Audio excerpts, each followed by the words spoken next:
Hello students, transcription unit या gene कौन सा यूनिट होगा जो ट्रांसक्रिप्शन में पार्टिसिपेट करेगा। तो एनसीईआरटी के अब हम लोग इस पेज पे पहुंच गए हैं जहां पे तुम्हारा टॉपिक लिखा होगा ट्रांसक्रिप्शनल यूनिट जीन। पेज ये हमारा क्लास होगा 12th और ये फिर हम लोग एक छोटा सा इस पे वीडियो बना रहे हैं और ये वीडियो को ध्यान से समझना। ट्रांसक्रिप्शनल यूनिट जीन, इसका मतलब ये हुआ, इसके पिछले पहले वाले क्लास में मैंने आपको बताया कि डीएनए से आरएनए बनने को ट्रांसक्रिप्शन कह दिए। दूसरी बात हमने क्या बताया कि डीएनए का पूरा थ्रेड इन्वॉल्व नहीं हुआ, डीएनए का पूरा थ्रेड इन्वॉल्व नहीं हुआ, बल्कि एक छोटा सा पोर्शन ही सफिशिएंट था आरएनए बनाने के लिए। तो होल लेंथ और template of DNA is not required to make RNA. एक बात। दूसरा, दो डीएनए के टेम्पलेट्स में एक ही टेम्पलेट यूज हुआ आरएनए बनाने में, जो यूज हुआ उसको टेम्पलेट कहे, जो यूज नहीं हुआ उसको एक थप्पड़ मारे वो जोर से और वो दूर चला गया। जो दूर चला गया, जो आरएनए नहीं बनाया, इसका नाम रखे कोडिंग स्ट्रेन, इसी का नाम रखे सेंस स्ट्रेन। जो भाग गया, जो दूर चला गया, उसका नाम रखे कोडिंग स्ट्रेन और सेंस स्ट्रेन। अब हम लोग वहीं पे पहुंचे और वहीं पे कौन सा पोर्शन जीन का काम किया। तो देखो, ट्रांसक्रिप्शनल यूनिट एंड जीन को समझना है।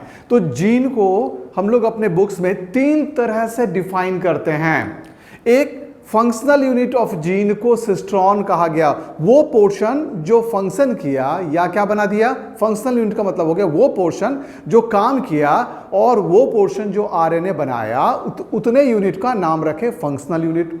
फंक्शनल यूनिट को हम लोग सिस्ट्रॉन कह दिए, और सिस्ट्रॉन एक भी हो सकता है और कई भी हो सकता है। तो यहाँ पे हम लोग मोनोकैरियोट और यूकैरियोट की बात करेंगे, है ना, प्रोकैरियोट और यूकैरियोट की बात करेंगे और बताएंगे सिस्ट्रॉन किसमें कितना होता है।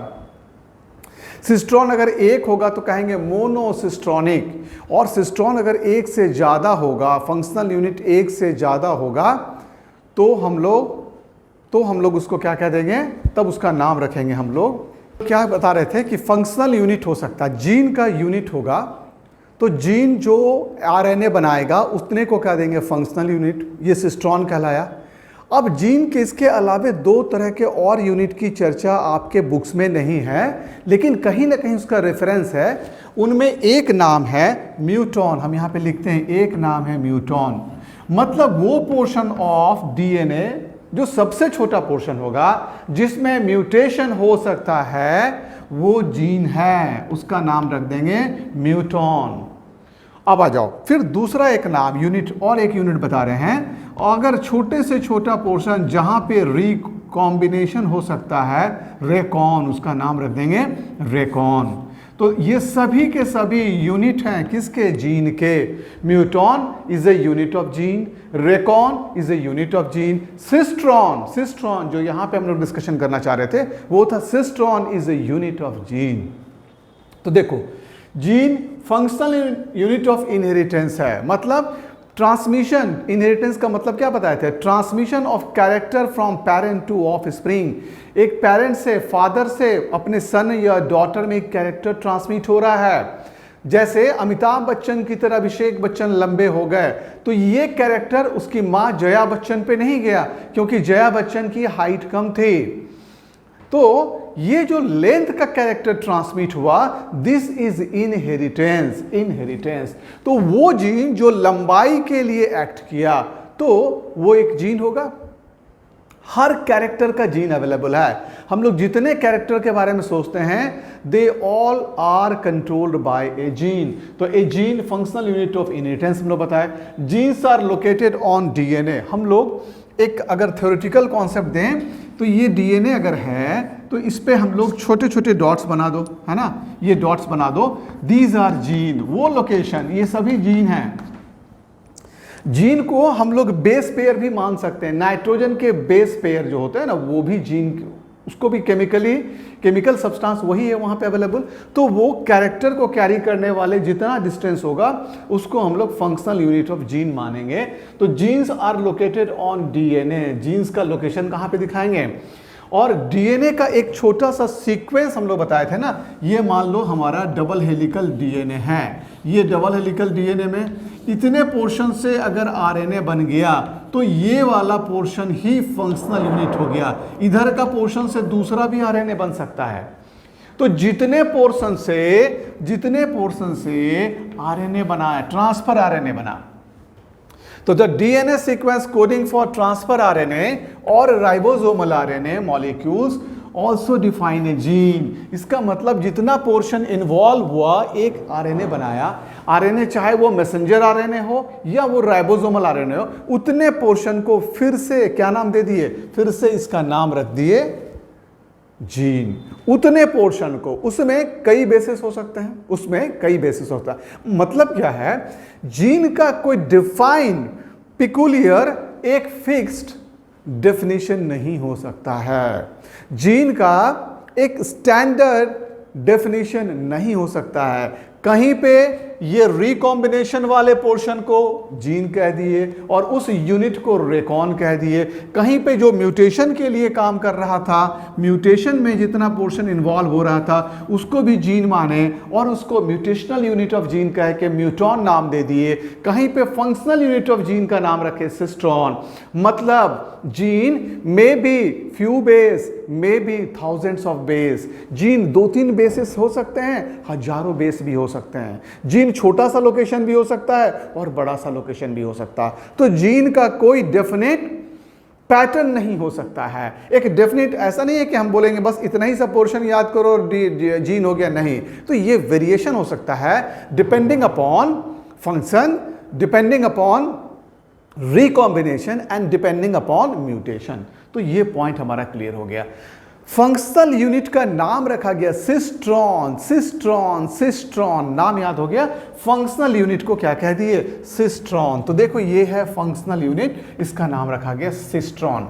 Functional unit of gene, it is A segment, ये एक सेगमेंट है डीएनए का जो कि एक पॉलीपेप्टाइड बनाएगा, है ना।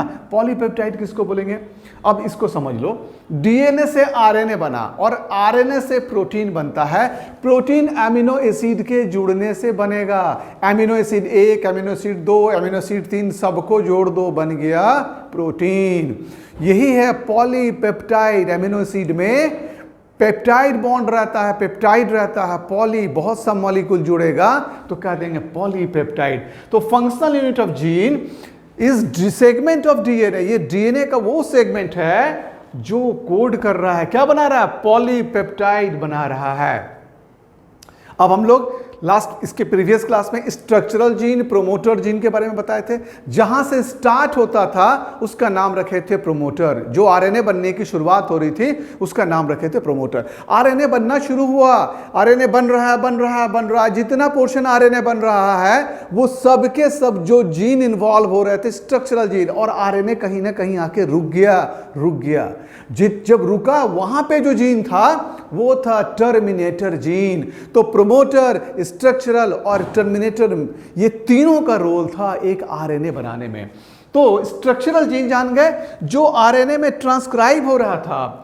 ट्रांसक्रिप्शन के समय ट्रांसक्रिप्शन हम लोग जान चुके हैं। डीएनए से आरएनए बनने को ट्रांसक्रिप्शन कहते हैं। डीएनए से आरएनए बनने को ट्रांसक्रिप्शन कहते हैं। तो the structural gene in A transcriptional unit is monocistronic. ये तुम्हारे नीट का क्वेश्चन है। यूकैरियोट्स में एक फंक्शनल यूनिट होगा और प्रोकैरियोट्स में बहुत से फंक्शनल यूनिट होंगे। प्रोकैरियोट्स में बहुत से फंक्शनल यूनिट होंगे। पॉली मतलब होता है मेनी, पॉली मतलब मेनी। तो एक में बहुत से फंक्शनल यूनिट होंगे। सिस्ट्रॉन से याद रखना, सिस्ट्रॉन। मोनो मतलब एक, सिस्ट्रॉनिक, एक सिस्ट्रॉन, एक फंक्शनल यूनिट होगा यूकैरियोट में। और प्रोकैरियोट्स में क्या होगा, मेनी फंक्शनल यूनिट पाए जाएंगे। मेनी फंक्शनल यूनिट को पॉली मतलब मेनी सिस्ट्रॉनिक कह देंगे। तो ये क्वेश्चंस नीट का है तुम्हारा। नीट में ये ये जितने लाइंस हम लोग हैं ना हमारे, वो सबके सब एनसीईआरटी बेस्ड होते हैं, सबके सब एनसीईआरटी बेस्ड होते हैं। उन्हीं को हम लोग अपने लैंग्वेज में कन्वर्ट करते हैं और तुम्हारे समझाने के लिए। लेकिन कभी कभी तो एनसीईआरटी के पूरे लाइन को मैं लिखता हूं, क्योंकि वो एग्जैक्ट लाइन ही तुम्हारे क्वेश्चंस हो सकते हैं मेडिकल में। फिर आ जाओ, मोनोसिस्टोनिक जीन की बात कर रहे थे, we were talking of mono. Mono मतलब होता है one, cistronic functional gene. Synthesize, जब कहीं भी तुमको ये मालूम हो जाए कि यहां पे मोनोसिस्टोनिक है, तो ये एक टाइप का ही पॉलीपेप्टाइड या प्रोटीन बनाएगा, एक टाइप का, नंबर नहीं एक, नंबर में तो बहुत हो सकते हैं लेकिन टाइप एक ही होगा। मान लो टाइप है ए टाइप या बी टाइप, तो सभी के सभी A type A type A type A type ही क्या बनाएंगे, प्रोटीन या पॉलीपेप्टाइड बनाएंगे। तो मोनोसिस्टोनिक का वर्ड से मतलब क्लियर हो रहा है ना कि they will make only one type of, एक तरह के, मोनोसिस्टोनिक का मतलब हो गया एक तरह के, वन टाइप ऑफ ये पॉलीपेप्टाइड बनाएंगे। लेकिन पॉलीसिस्टोनिक में क्या हो जाएगा, पॉली मतलब मेनी, पॉलीसिस्टोनिक में ये बहुत तरह के, एक ही डीएनए में बहुत तरह के क्या बनने लगेंगे, पॉलीपेप्टाइड या प्रोटीन बनने लगेंगे। तो synthesize different type of protein, अलग अलग तरह के ये प्रोटीन बनाएगा, अलग अलग तरह के प्रोटीन बनाएगा। तो मोनोसिस्टोनिक कहां मिला, यूकैरियोट्स में। पॉलीसिस्टोनिक कहां मिला, प्रोकैरियोट्स में। ये एकदम क्लियर होना चाहिए। मोनोसिस्टोनिक कहां मिला, यूकैरियोट्स में। पॉलीसिस्टोनिक कहां मिला, प्रोकैरियोट्स में। अब आ जाओ, मोनोसिस्टोनिक जीन यूकैरियोट्स में मिला, ये हमें याद हो गया। Are split that is having interacted coding sequence exon and interacted by non coding sequence, इसका नाम रखे इंट्रॉन। ये देखो, एक हम लोग यहां पे डीएनए बना रहे हैं, इसको समझ लो। डीएनए में, ये डीएनए था मेरा जिसके 2 थ्रेड थे, इसी दोनों थ्रेड को हम खोल के अलग कर दिए। जब हम लोग पैकेजिंग पढ़ा रहे थे तो तुमको अब समझाएं, जब ओवर पैकेजिंग कहीं पे हो जा रही थी तो ये डीएनए का थ्रेड था, यहां पे ओवर पैकेजिंग हो गई, ये डीएनए का थ्रेड था, यहां पे ओवर पैकेजिंग हो गई। तो ये वाला पोर्शन का नाम रख दिए जहां पे इंट्रॉन, जहां पे ओवर पैकेजिंग हो गई ना, उस पोर्शन का नाम रखे इंट्रॉन। और जो नॉर्मल पैकेजिंग वाला डीएनए का थ्रेड था उसका नाम रखे हैं एक्सॉन। तो ये नॉर्मल थ्रेड है, इसका नाम रखें एक्सॉन। अब जहां पे ज्यादा पैकेजिंग हो गई, वही पोर्शन जब स्टेनिंग किए थे तो ज्यादा रंग एब्जॉर्ब करेगा, तो ज्यादा रंग एब्जॉर्ब कर देगा, ये लाइट रंग का दिखाई देगा, ये डार्क रंग का दिखाई देगा। जब माइक्रोस्कोपिक एग्जामिनेशन करेंगे तो जब इसको कलर करेंगे, इस थ्रेड को मान लो रंग कर दिए, कलर कर दिए, तो यहां पे उस थ्रेड को तुम देखोगे कहां ज्यादा तुमको कलर दिखाई देगा, इस जगह पे, क्योंकि यहां पे डेंसिटी ज्यादा थी थ्रेड की।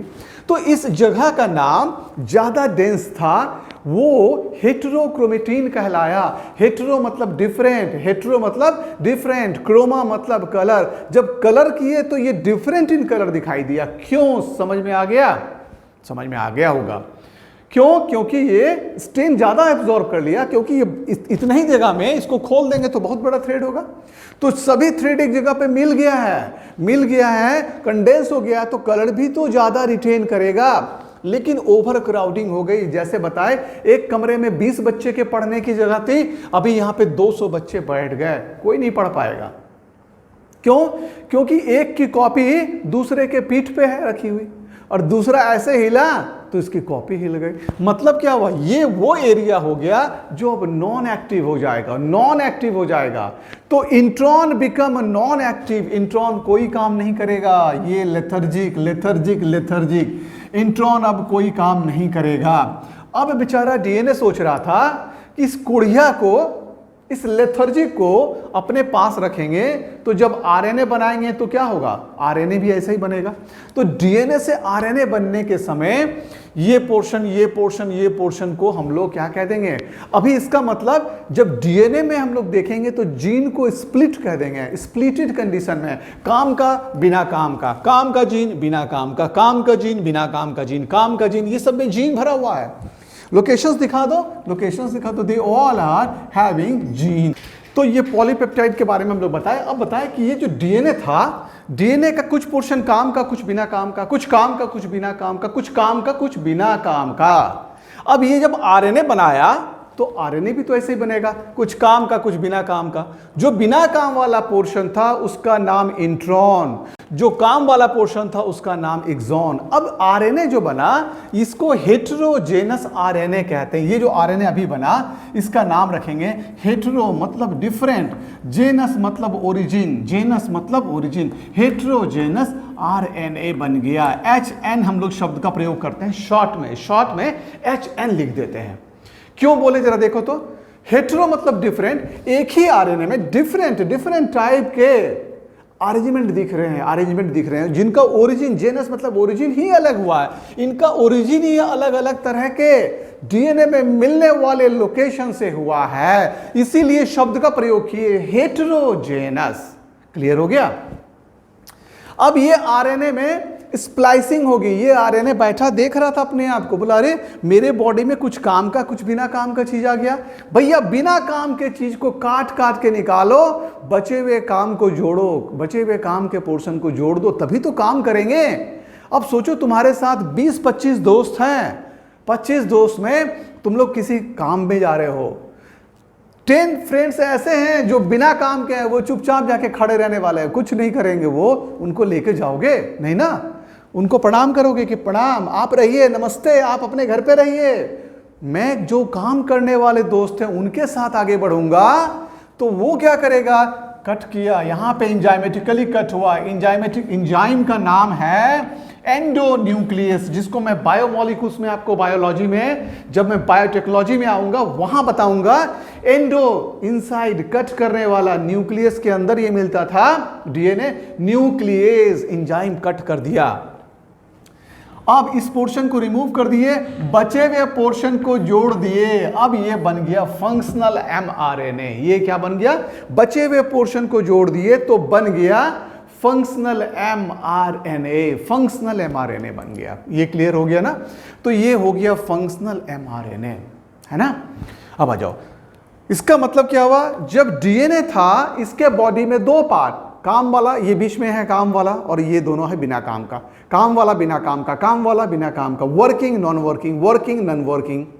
ये 2 तरह के जीन का अरेंजमेंट था डीएनए में, इसीलिए जीन को स्प्लिट जीन शब्द का प्रयोग किए, स्प्लिट जीन। तो interrupted by monocistronic gene are split. वो जो डीएनए में जो जीन था ना, स्प्लिटेड था, काम बिना काम वाला।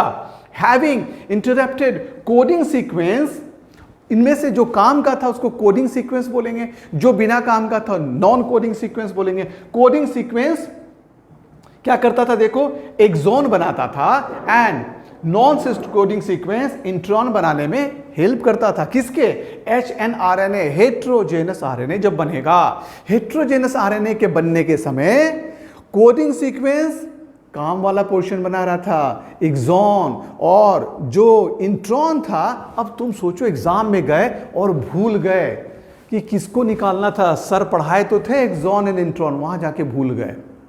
जिसको निकालना वो घर के अंदर घुसा हुआ होगा, वो घर के अंदर घुस गया होगा, उसी को निकाल के फेंकना है।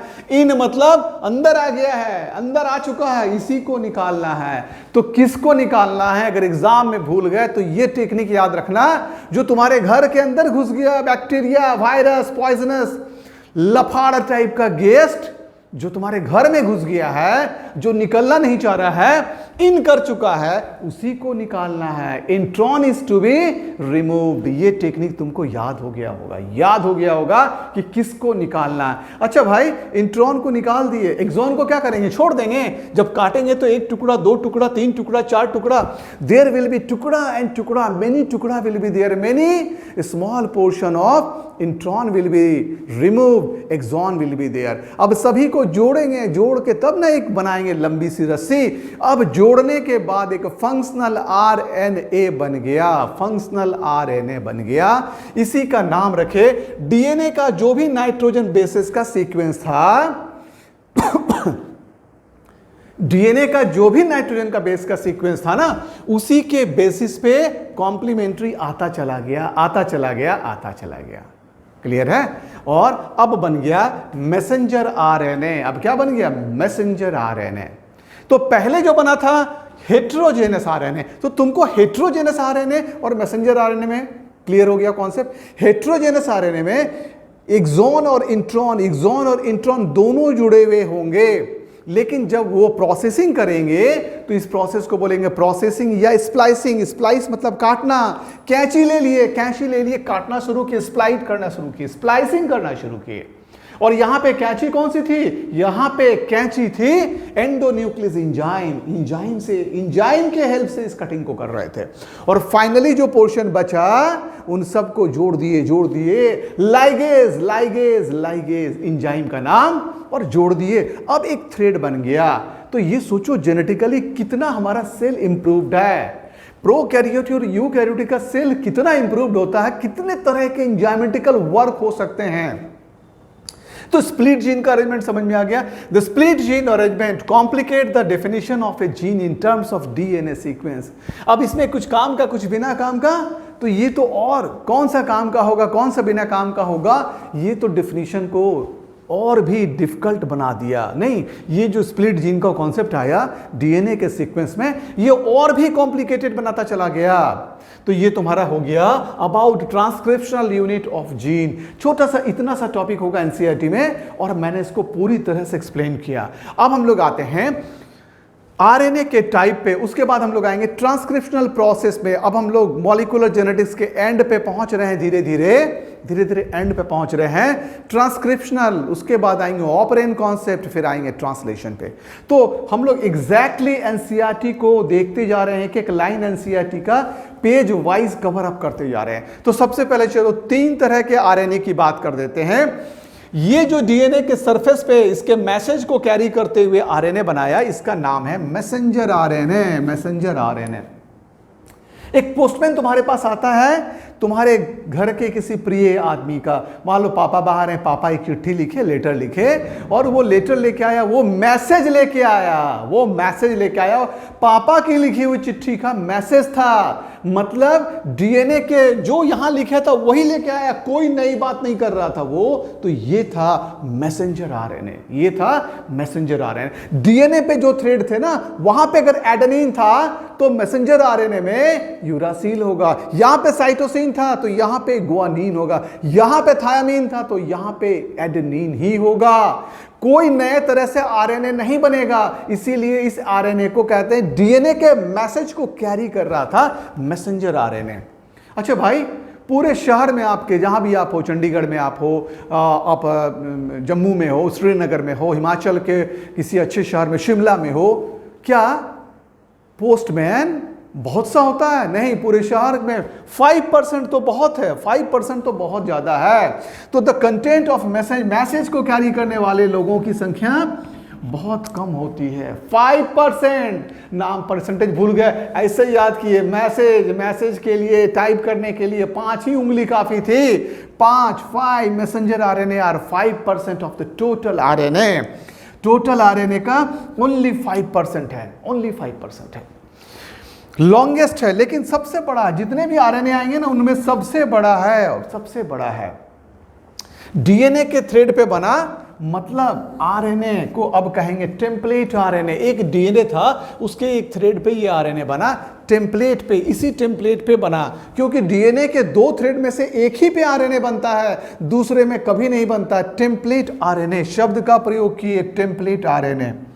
न्यूक्लियर आरएनए, पूरी बॉडी न्यूक्लियस के अंदर होती है ना, उससे न्यूक्लियस के अंदर होती है डीएनए, न्यूक्लियस के अंदर डीएनए पाया था, उस पे आरएनए बना, और फिर वो बाहर निकलेगा प्रोटीन सिंथेसिस के लिए। न्यूक्लियस में मिलने वाले पोर से, ये न्यूक्लियस है, ये न्यूक्लियस का पोर है, ये डीएनए से आरएनए बना, तो ये अल्टीमेटली बाहर निकलेगा। न्यूक्लियस के अंदर बना, इसीलिए इसका नाम रखे न्यूक्लियर आरएनए। और मैसेंजर आरएनए, क्योंकि डीएनए के थ्रेड पे जो भी लेटर्स थे उसी का कॉम्प्लीमेंट्री बना। डीएनए के थ्रेड पे जो भी लेटर्स थे उसी का कॉम्प्लीमेंट्री बना, और इंफॉर्मेशन कैरी कर रहा है किसका? डीएनए पे जो भी थे, इसलिए इसका नाम रखा गया इनफॉर्मेशनल आरएनए। तो हम लोग मैसेंजर आरएनए के बारे में। दूसरा चलो राइबोसोमल आरएनए। राइबोसोमल आरएनए एक तरह का आरएनए जो बनाता तो डीएनए है, लेकिन ये फाइनली राइबोसोम के 2 यूनिट को बनाने में हेल्प करता है। राइबोसोम का 2 यूनिट होता है, तो राइबोसोमल आरएनए राइबोसोम्स के बॉडी को बनाता है। किसको बनाता है? और राइबोसोम्स के बारे में हम लोग जानते हैं, they help in the process of क्या बोलेंगे, process of protein synthesis. Protein synthesis ये प्रोटीन के बनाने में मदद करेगा, प्रोटीन के सिंथेसिस में मदद करेगा। कौन? राइबोसोमल आरएनए राइबोसोम्स बनाएगा। राइबोसोम्स के सरफेस पे ही प्रोटीन बनता है, राइबोसोम के सरफेस पे प्रोटीन बनता है, इसीलिए राइबोसोम को प्रोटीन फैक्ट्री भी बोलते हैं। We used to call it protein factory. Ribosomes are called as protein factory. तो प्रोटीन से क्या होता है? बॉडी में all enzymes are basically protein. Plant या एनिमल के अंदर all enzymes are basically protein. जितने भी एंजाइम है ना, दे ऑल आर प्रोटीन। एक बात हो गई। अब आ जाओ, इसका मतलब ये हो गया, अब आगे बढ़ते हैं जरा सा। जितने भी एंजाइम्स थे सभी प्रोटीन थे, ठीक है। दिन भर में all metabolic activity are controlled by enzyme. बहुत सी एक्टिविटी होती रहती है, लगातार होती रहती है। All activity are controlled by enzyme. सभी एक्टिविटी एंजाइम से कंट्रोल होती है, सभी एक्टिविटी एंजाइम से कंट्रोल होती है। तरह तरह का एंजाइम चाहिए, बहुत सा एंजाइम चाहिए, बहुत सा राइबोसोम भी चाहिए इस काम के लिए, और राइबोसोम बनाने के लिए बहुत सा आरएनए चाहिए, बहुत सा राइबोसोमल आरएनए चाहिए। इसीलिए 80% maximum 80% of the ribosomal RNA का जो कॉन्स्टिट्यूएंट होगा, पूरे आरएनए की बात कर रहे हैं, उनमें से 80% तक राइबोसोमल आरएनए पाया जाता है। अब ये 2 काम करता है। आरएनए जो बना राइबोसोमल, वो राइबोसोम के बॉडी बनाता है, तो स्ट्रक्चरल काम किया, और ये कैटालाइट की तरह भी, कैटालिस्ट की तरह भी काम करता है। कैटालिटिकल इन फंक्शन, ये क्वेश्चन तुम्हारे नीट का हो सकता है। राइबोसोमल आरएनए कौन कौन सा काम किया? एक तो राइबोसोम का दोनों सेगमेंट 2 होता, सोप केस की तरह। हम लोग बताते हैं कि साबुनदानी ले लो, एक छोटा पोर्शन एक बड़ा पोर्शन, सोप केस की तरह होता है ये। और ये दोनों पोर्शन जोड़ने में, पूरा बनाने में राइबोसोमल आरएनए का काम होता है। चूंकि बॉडी बनाता है, इसीलिए इसको बोले स्ट्रक्चरल। किसका बॉडी बनाया? एरो कर दिए हैं, structural RNA form body of ribosome. Ribosome का बॉडी बना रहा था। दूसरा, ये कैटलिस्ट की तरह काम करता है, केमिकल रिएक्शन में पार्टिसिपेट करता है, केमिकल रिएक्शन में पार्टिसिपेट भी करता है। Catalytical role during transcription. During transcription, DNA से आरएनए बनने को ट्रांसक्रिप्शन कहते हैं, उस समय कैटालाइटिकल रोल भी प्ले कर देता है।